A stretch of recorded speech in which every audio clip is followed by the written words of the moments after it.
Hello everyone, welcome to the Flagler Humane Society's YouTube channel. I'm here with Dr. Carlos, and we're gonna explain some things about the Flagler Humane Society today, some services we offer and some things we offer for the community. And we're also going to be recording a radio show, so we're gonna be putting on our headphones and recording the radio show just so you guys know. All right.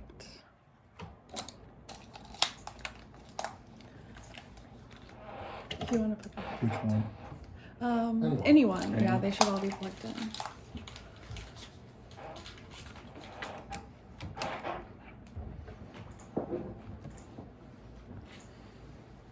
Let's get a little closer. Okay. Ready? All right, you hear each other okay? All good? Good morning and welcome to Speaking of Animals. My name is Caitlin Halling and I'm the Community Outreach and Development Coordinator at the Flagler Humane Society. Happy Saturday to all our listeners. Today I am joined by a very special guest. He is our Medical Director and the Shelter Veterinarian at the Flagler Humane Society. Please welcome Dr. Carlos Aguirre. Thank you. Thank you for having me. Very excited. Yay!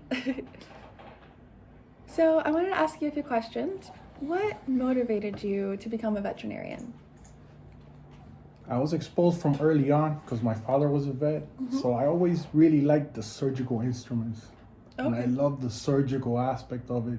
Oh, wow. It just always fascinated me that you could do a procedure and then the animal just gets better. And there's a lot of different types of surgery.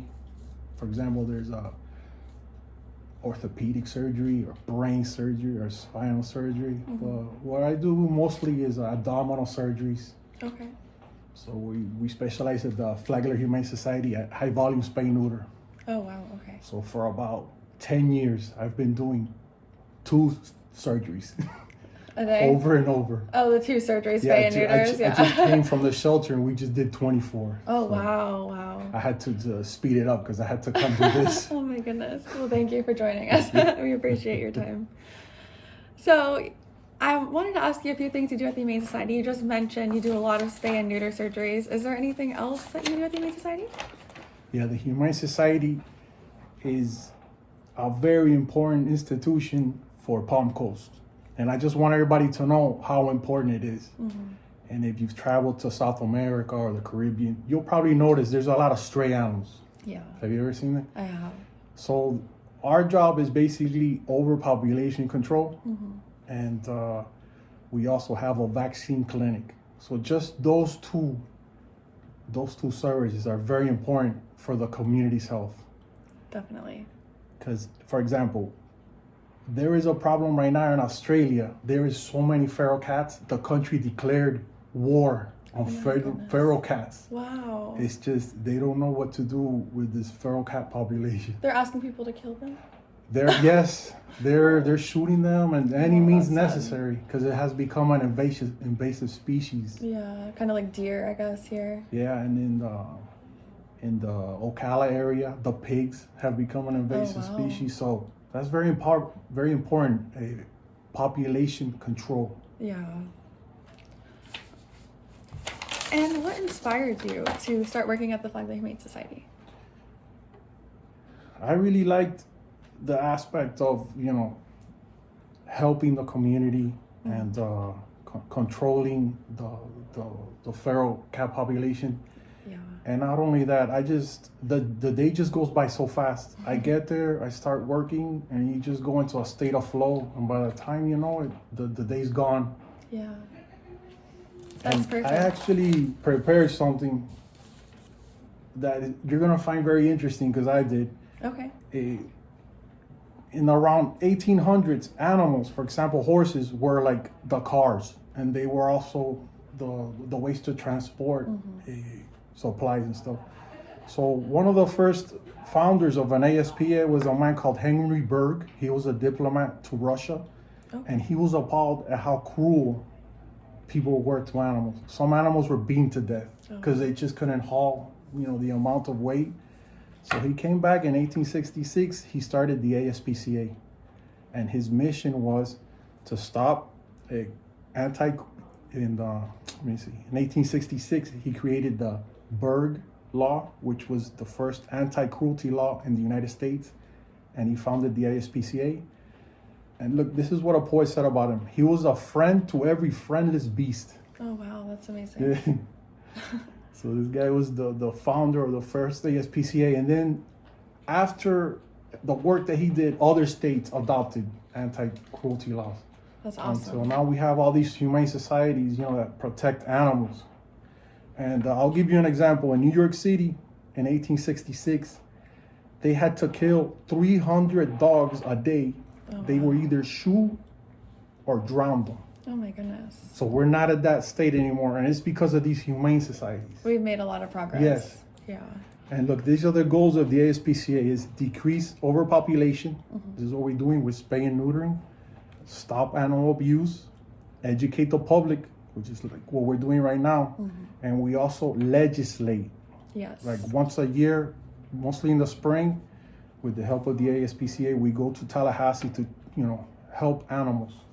Yes, recently we just stopped the chaining in Flagler County. We just stopped allowing animals, or specifically dogs, to be chained outside in Flagler County for multiple days. So we don't think that's acceptable. So we finally got that passed, and now it is illegal in Flagler County to leave a dog chained outside. So we have made progress, even in Flagler County, which is awesome. And this is something else. Maybe you're listening to this and you say, what do I care? I don't even like animals and I hate cats. And I was like, this is why you should care, because we control the overpopulation of animals. You're not gonna have stray animals all over your neighborhood. Yeah. And there's always one in every neighborhood that has 30, 40 cats. And then since they're not controlling these cats, these kids spread out into our neighborhood.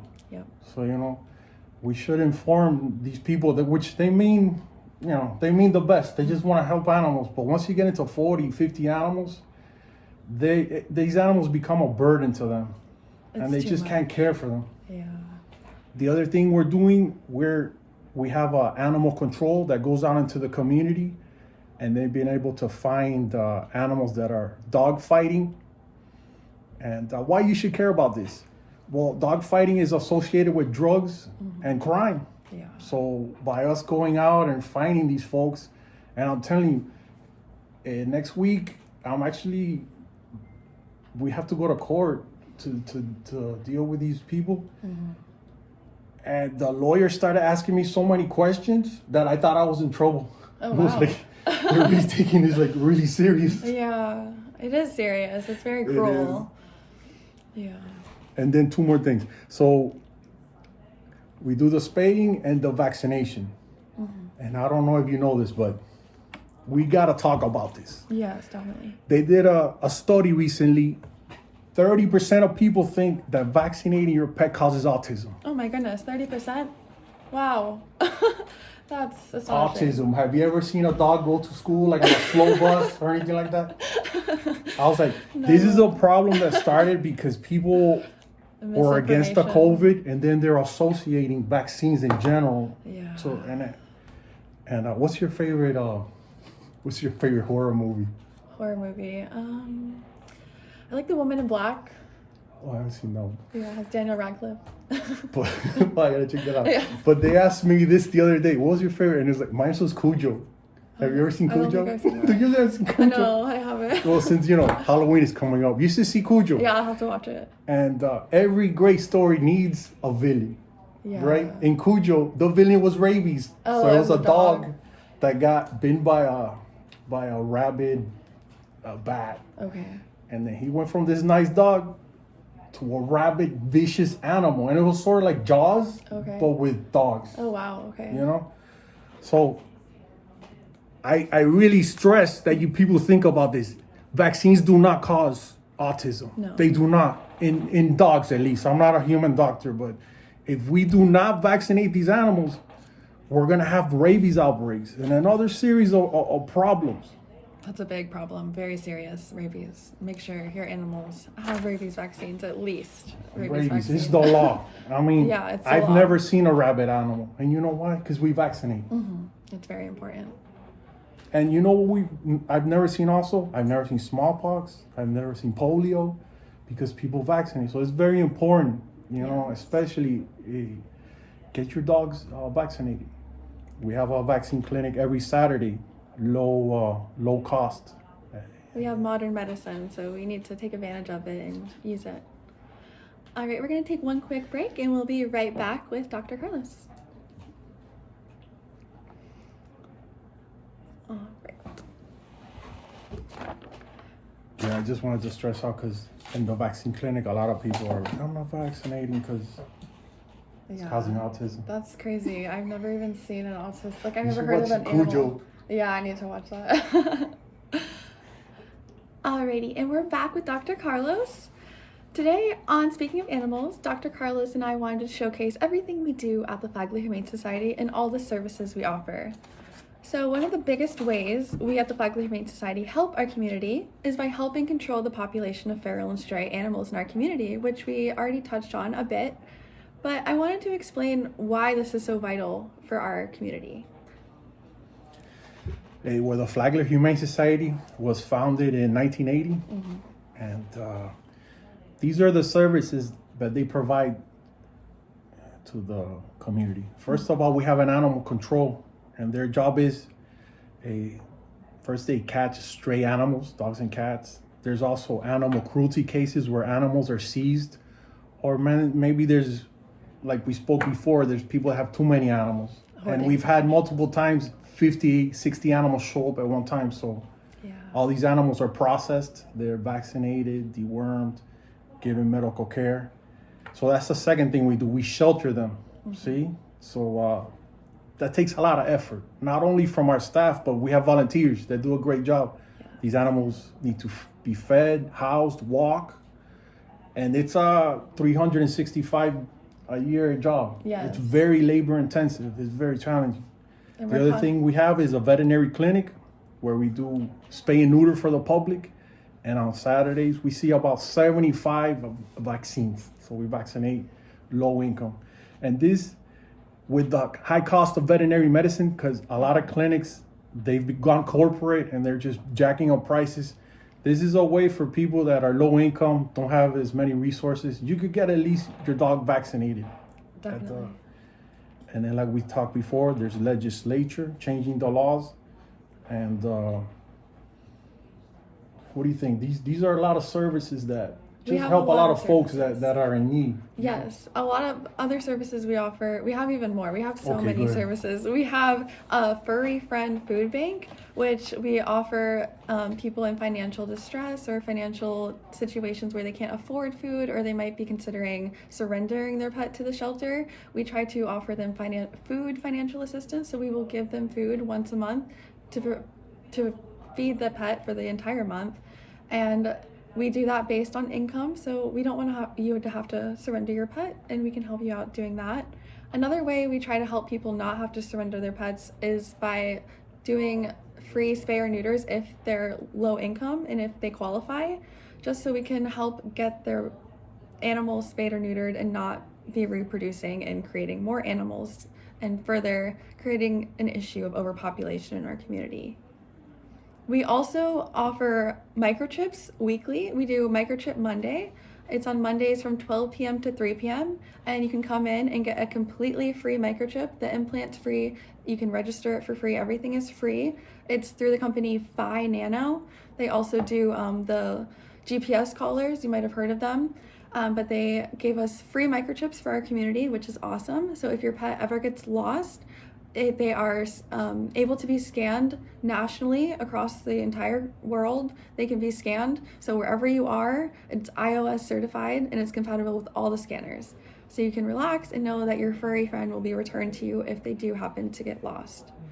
And then also on Tuesdays from 9 a.m. to 11 a.m., we have Toenail Tuesdays, where you can bring your pet in to get their nails trimmed. It's only $15 per pet, and it's either cat or dogs, or you can get your bird, reptile, or guinea pig, or pocket pet. We also do nail trims for them, and it's only $10 for small pets. And we specialize in challenging animals. If your animal is a little challenging, we have doggy lifts, and we just charge $5 extra if they have to do a doggy lift. But we have experts that are really good at trimming those nails if they're a little challenging. All right, and I wanted to ask Dr. Carlos, why is it so important to keep your pets vaccinated and on heart and flea prevention? We talked a little bit about rabies, but I want to talk about all the vaccinations and specifically heartworm and flea prevention. The problem I'm seeing in the shelter is a lot of dogs, when they get heartworm, they get dumped. Oh. And we're seeing at least 5-6 animals with heartworm a week. And last year we were intaking about 50 animals a week. So this is a problem. A week. So it's cheaper to prevent heartworm than treat it. Definitely. So these pills cost about maybe $10, $12 a month. And the dog will not get heartworm, intestinal parasites. Some even have fleas and ticks. And the vaccines include the rabies that we just talked about. And the rabies is transmitted mostly by bats, and we've had some raccoons and some cats, but mostly is bats that transmit it. And if your animal does get bitten by a rabid animal, it takes about maybe a week to 10 days for the virus to travel to the brain, and the mortality is 100%. The dog is gonna die, and it's gonna be infectious to humans. So if that does happen, and your dog is not vaccinated, your dog may have to be sacrificed. And then what we have to do is decapitate them, take off the head, and send it to get examined. Okay. So it's something that I think the vaccine costs $12, $13. That's it. So you're gonna have to go and put your animal through this and the stress of your family, because you might have an animal that might affect the health of your family, your children. Mm-hmm. Yeah, you have. So yeah, that's one of the reasons to vaccinate animals and also deworm them. And I also talk about there's 5 basic things to keep animals healthy. So number 1 will be dental care. We do that on Fridays also. A microchipping, and it's free. Mm-hmm. Can you have a better price than that? Free? Yeah, no. Just take your dog and get microchipped. It's free. You just gotta come in and get it. The other thing is internal and external parasite control. So it will be like your HeartGuard Plus or something similar. Prevents worms inside the heart, intestines, and then flea and ticks. That's number 3. The other thing is spay and neuter to control overpopulation, and the 5th is vaccination. Yes. So these series of 5 things is gonna prevent a lot of bigger problems. You know, because what we're seeing also when the animal is 7, 8 years old, we're seeing a lot of pyometras. You know, those people that just didn't want to spay their animals because they wanted to have puppies, and that series of things that people have these romantic ideas about being a breeder, and having animals is very challenging. When you're going to breed them, it's very labor intensive, very expensive. So that's what I would recommend. Spay your animals. Honestly, we really don't need to be breeding animals. No, we don't. How many animals we have in every single shelter. Our shelter is completely filled to the It's brim. hard to We don't know where to justify put all these animals because we have a no-kill policy. These animals are not euthanized. And we have some older dogs that they're not adopted. So it's become a nursing home. Yeah. We've had dogs there for years because they're not adoptable. And, you know, so we don't need more dogs. We have enough dogs, so we don't need... Yeah, it's so heartbreaking to see a dog in a shelter for years. Like, for years. They don't understand anything. That's their entire life. So some people, you know, that tend to be older, you might want to think maybe get an elderly dog. You don't want a new puppy knocking you over. Yeah, they're already potty trained. They know a lot of tricks already. They're great options. An elderly dog. Yes. All right, we're going to take one more quick break and we'll be right back.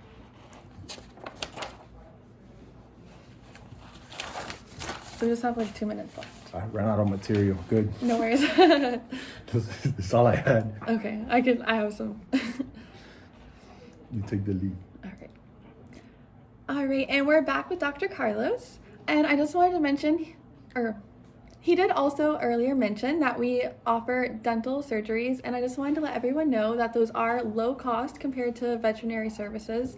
Pretty much all the services we offer are lower cost than you would find at a vet's office. So if you are interested in getting those pet dental surgeries, we do them weekly, and you can call us to get your appointment. And then I also wanted to let you guys know we have an online store for your pet's medication and food. You can have them delivered right to your door.